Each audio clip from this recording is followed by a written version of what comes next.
get other people in to make more fans that they will want to watch. And then you go, okay, well, if the whole gig was get them to the fucking stadium, Yeah. because it was the only place you could fucking watch it. And if they're not going to watch it here, well, then we'll record it Mm. and we'll put it on the telly so you can watch it. Even before that, the radio broadcasts. Yep. Radio was a We great will example of that. tell Yeah. you what's happening at the stadium. And what has become there is less value in person attendance Mm. and less value on watching the product. They're Yeah. like, what has now flipped entirely was it was supposed to be the money used to be in the television deals. They're not in Mm. the television deals anymore. The money is now the model has changed where like, well, we're not making the money on the television deals and the streaming services and the pay-per-views. So let's gouge the fuckers who make this viable in the fucking first place. Yeah. There's somewhere along this fucking Marvel timeline where everyone collectively in sport and entertainment just went, oh, the people who make this a viable business model, fuck you. Yeah, it's bread and circuses. It's that principle of like it's like we're giving the people the luxury of paying to watch their own pastime. And that's going back to the fucking ancient Romans with the Colosseum. Yeah. It's like oh you people like chariots, you people like races and fights. Well great. You will pay me a percentage of your tithe to sit and watch it. Not even take part in it, just watch. And not only do you have do you have the luxury of watching this, you're going to have to be fed pittance. You are like that. That's what the phrase is. It's bread and circuses. Like you're eating bread to go to the circus. You're not getting anything else nice out of it. It's like you have to like weigh up subsistence over pleasure. That's not how this shit works. But again, that's just the direction travel with all sports. Today, You know. today we went to a farm Mm. to get pumpkins. We have carved pumpkins. We will be placing pumpkins outside of our home. Little alien goblin creatures will show up at my home for sugar, Hmm. and I will give them that, and hopefully they will leave, and we shall have a bountiful harvest. Hopefully they will leave. Not guaranteed. Um, and that's just the lads playing D&D. Oh, fair point. Okay, gotcha. Yeah, sorry, you did say goblins actually. Yeah. So, but we went, and at this farm, there was animals, Mm. there was playgrounds, there was a bouncy castle, there was food, there was a cafe, there was a on the hour fucking song and dance show with multiple Mm. performers, all for the price of a fucking tenner. Mm. This is honestly like one of the greatest fucking single day out experiences I've ever had. Yeah. And there was a fucking fun fair. And there was fucking carnival games. Mm. And I walked out of that going, there's no way they're making money on this. There's no fucking way they're making money on this at all. And Mm. I can just go, well, I'm fucking delighted because the second they started making money on it, I'm not going to be able to afford it. Profitability Mm. is like how much money is enough money when who the fuck are these investors? Like who the fuck are like I would love to line up the fucking the shareholders and the board of TKO and go take a fucking back bump Yeah. right now and you can justify your fucking existence. Mm. Because who the Stop and give me 20. like who the run the fucking ropes? Run the ropes, yeah.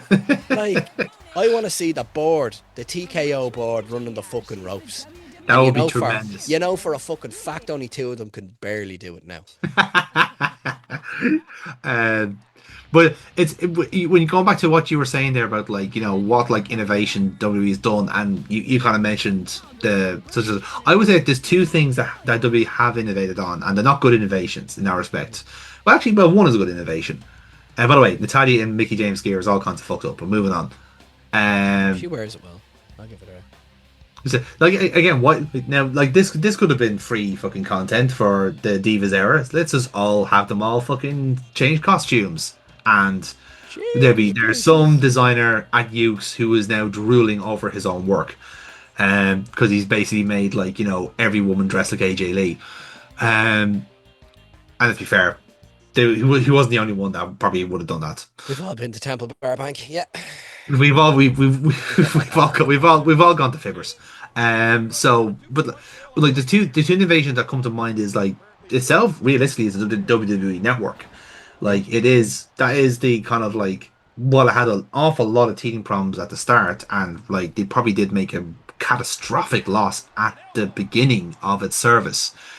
In principle, the idea of like a company, an entertainment company for all intents and purposes, controlling its own content and releasing it, and it then getting its own sponsorships and eventually its own like technical service with Peacock and stuff like that. That's the dream for a lot of other companies. Like you can't imagine. I can imagine that the likes of the NFL, the likes of the NBA, are looking at the WWE Network going like, okay, they've kind of kicked the tires of this one for us. Like we could do our own OTT service and control our content, put out our narrative as the way we see fit. So if something doesn't fit it, like again, we had a famous example with Chris Benoit. Yeah. They didn't fucking shy away from it in that respect, but they certainly didn't advertise him on any of the shows he was on. Yeah. They just said, listen, he is hardwired into some of these shows, so we're just not going to advertise them. They're there. You'd have to go and fucking look for them, but we haven't erased them from history. So again, that gives people an indication of like, okay, also gives an indication of like, let's just say switch now to something like say the Premier League. Like Premier League hypothetically would have access to every single match ever played since its existence, which is 1992. That's a lot of football, Yep. and that's a maximum like that's what like 380 games per year, plus extra from the earlier years. No one's gonna want to watch that. Nobody's gonna want to Model. fucking you know. The reason why you saw WWE not break contract and put all of their content, Mm, all of their live television, and everything, regardless yeah. of the fact that the infrastructure wasn't there, if they were able to, which Mm, essentially what they still are not doing with Netflix, yes. they have never had themselves in one singular market.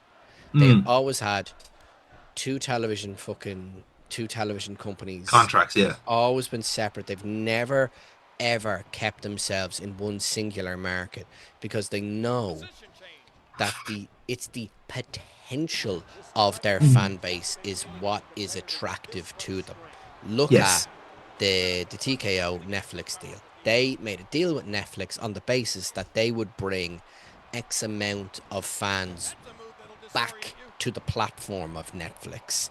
And Yeah. I know for a fact I only have a Netflix subscription because of the WWE. I have not Mm, maintained my Netflix subscription because of the WWE. mm, And it will eventually lapse and I'll forget about it. But it was something that it's always been about the television deals for wrestling yes. was the advertising potential of that specific fan base, and you hear it all the fucking time, the demo, the demo, the demo, the Demographic. demo. Yeah. Yeah. And that's all it was. You are anything in terms of broadcasting is all it is. Mm, Even this, what we are doing now, is a conduit for advertising. yeah. That's it. That's all it is. Anything in media is the potential to sell you something quickly Mm, while you're not looking. Just real quick. And that has been the game of advertising since newspapers. mm, You will read your articles that you have your main draw of your headline, and you yeah. read it and you'll flick through and you're like, oh look, fucking leaf blowers.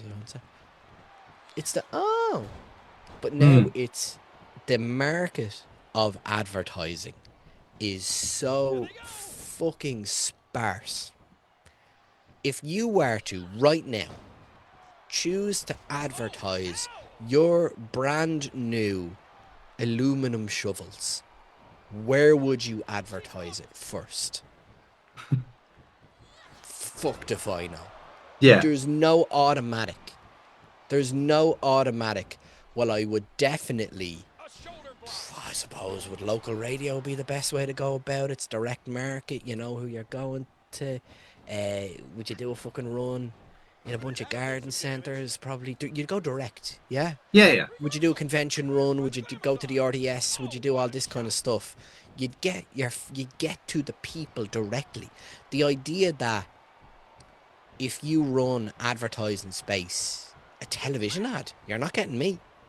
Yeah. You're not getting me with a television ad. I don't fucking watch telly. I just don't watch terrestrial television. So the idea of the value of wrestling is what? Mm. People doing mad shit for our amusement. That's the draw, right? It Yeah. might be the characters, it might be the storytelling. Therein lies the triforce of professional wrestling, right? Characters, storytelling, physicality. Yeah? Bare Mm. bones. Very, very bare bones. So, if you only like the physicality, you will be able to be advertised X. If you only like the storytelling, you can be advertised Y. And Yeah, if you yeah. only like the characters, you can be advertised Z. Mm. That is the simple pull of professional wrestling. Because I can fucking tell you, as someone who has tried to commodify the fucking product, that it is not that fucking easy. No, it's not. Because what you are trying to encapsulate and sell is not exactly the product. Mm. So the best thing that ever happened in terms of brand synergy and professional wrestling was Bud Light. Yeah. That's The height that's yeah. and fucking yellow and red headbands. Well, do you know what? Like, it's well, much of that point as well. Like the second innovation I was gonna say there was just this unrampant capitalism of sticking a label or a brand on literally anything or anyone. Like wrestling has become like this kind of like just beacon of of sponsors of like You let's put done, your thing on everything. you done have it yourself. Yeah, I do, You and know, absolutely so like fair. it's something that But here's the thing. You see, that's something like that I don't mind because like it's inherently wrestling based. But like if you watch any given like episode of Monday Night Raw now, and like the aprons are changed now to whatever brand is sponsoring that specific match. It was yeah, like you're sponsoring the matches now, and like you're putting their fucking things. It's like, oh, this match is brought to you by fucking Battlefield 6 or yeah. Dude Wipes. It's like, hang on, That's you always need been. to have a match sponsored by literally tissues. But that's That, that's yeah. always been WWE have been like that for ages. If you go back to older Oh yeah. episodes, they've always been rampant fucking shields, which is fine. At least they're brand loyal. But Mm. this segment here, this whole fucking storyline, the idea of your trainee and your trainer and this guy's retirement tour, all of this Yeah. thing, the exact thing of what Scene is doing. Yeah. Like the eh, the only thing that retirement tour did was sell more Shirts. fucking crap Cena shirts, Yeah. and they're terrible. They're Like terrible. But they're not in a going to be weird way, stolen from the Louvre it's anytime soon. Like, come on. yeah. It's also the kind of thing where like I don't know where it's now become like it's they're trying to like latch onto some sort of ironic market where like like it was like you were such a dork for having a Cena shirt back when he was back during the Cena Super Cena era, but now people are nostalgic for shit. And that is true. People are nostalgic for shit nowadays, and like the stuff that people are going like, "Oh man, I miss 2009 Monday Night Raw." It's like, no, you don't. You no, you really fucking don't. There was nothing good to report. Nothing good happened. It was a bad The year for wrestling, the and you are phrase terrible for thinking that. the phrase is you don't miss it, you miss how you felt then. Yes, you missed the fact that like you were like probably 10 years younger. You realized that you weren't just on a giant fireball hurtling towards Earth, and you were led by fucking donkeys. Like you didn't have that awareness to know that like the world is a shit place. It's only getting worse, and everyone around you is a But dickhead. here's something. The purchasing of wrestling merch directly from a wrestler is the purest fucking form of capitalism I've ever fucking seen. Oh There yeah, is no fucking bones, really fucking fair commerce. yeah. I really liked your match, or I really like you as a performer. Here's my money. Thank you for the tea towel. Hmm. It is that fucking simple. And it's, you get to have your interaction, your picture, your moment. And it's just the day that it changed from autographs to selfies, Hmm. someone lost money. Yeah. There is no money in a selfie. There's money in autographs because that's a commodity. Yes. The Any fungible prick, token. any prick can take a pic.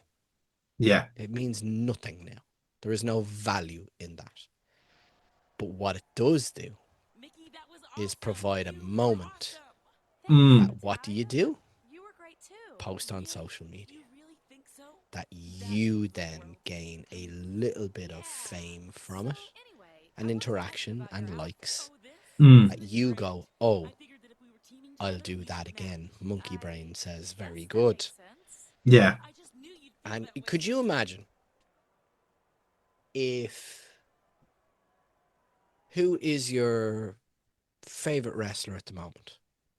Top of your head. Favorite wrestler at the moment. Jesus. I don't really have one, Brian. I'll be absolutely honest with you. I've been. Do you know what? I'll just, for argument's sake, let's say Valkyria. Let's just go with that because I am Perfect. actually enjoying her work at the minute. So you, pretty fucking, the likelihood of you being able to take a selfie with her, pretty fucking likely over more than most people. Yeah, sure. The idea of you take a picture with her, Mm. click, and it gets captioned by her. Yeah. And she says, great seeing you, Jonathan. You know what? You are right about the number 17 bus. Where. Mm. That, that's what you're looking for. Yeah. That's what it's about now, is giving people a sense of connection and interaction, social fucking kudos, right? Mm. Can you honestly tell me that if you had the opportunity to, and in the greatest, um, most understandably fair way of doing it, getting a Mm. picture with Triple H of him pointing at you, can you know the level of reaction you would get Oh for that? yeah. These types of things are what you're selling. Yeah. It's the Jey Uso of it all. Mm. When he is kneeling down, talking to a little kid, and he's going, I'm going to win, aren't I? I'm going to win. Give me that yeet. Yeet. That is what you're Mm. selling. That is what other sport doesn't have. That's what wrestling will always have over it. When they figure it out, they'll be grand. It's Yeah, the yeah. meet and greet. It's the table. It's the fact that a wrestler can make a career out Mm. of conventions. And what, having done Dublin Comic Con, Mm. and not to break down the fucking model and the commerce of Dublin Comic Con, but that is literally what that building is, that entire fucking operation is built on. Oh yeah, that's like that part I think is understandable. However, like again, this is where I say the rampant kind of stuff is ridiculous. Like that, like what you were talking about there with the whole like kind of like nice little moment with Triple H, even if it is just like a spontaneous thing or it's whatever. It's like, but at the very least, it's not a Slim Jim fucking like label slapped upon it. Like it's like you were given the privilege of seeing Triple H thanks to our friends at Slim Jim. It's like fuck off. That is They the were the issue. Is like sponsor. you're superimposing yourself on something that is like inherently organic. So like so this goes back to my argument about like is like Why are you giving the sponsors the credit for this kind of great product that you have, where it actually should be the people that made it? That's the whole kind of central argument. Like again, wrestling is unfortunately it's gone as greatest victim in this because like not only can you have all of your brands and we have all these just wonderful just things that we can brand like tables and ring aprons and turnbuckles and ring posts and Pat McAfee, but we can also just put it on the wrestlers as well. So now you are Wait, going to make wait, the War wait. Raiders dress like two tits at a fucking Clash of Clans, and then he won an award for it. There was an award for best brand crossovers. Like that wasn't the best of anything. They wore fucking plastic out of the ring. That was terrible. Let's all just not like Salesforce this and pretend that that was good. It wasn't. It was fucking shit. It was a bad idea. Let's not make this a habit. Are we gonna just all play fucking dress up now because we got sponsorships? Like, is CM Punk gonna dress up like a dude wipe now? Is that where we're going with this? Like, Like there's levels to wrestling. There's the mm, people who will be in the Slim Jim Dude Wipe fucking Bic Lighter Battle Royale, yeah, and the people who aren't. And they're the people who are essentially justifying the expenditure by all subtle fucking pattern recognition that Roman Reigns had a huge fucking hand in making Netflix be a fucking thing yeah, because of numbers.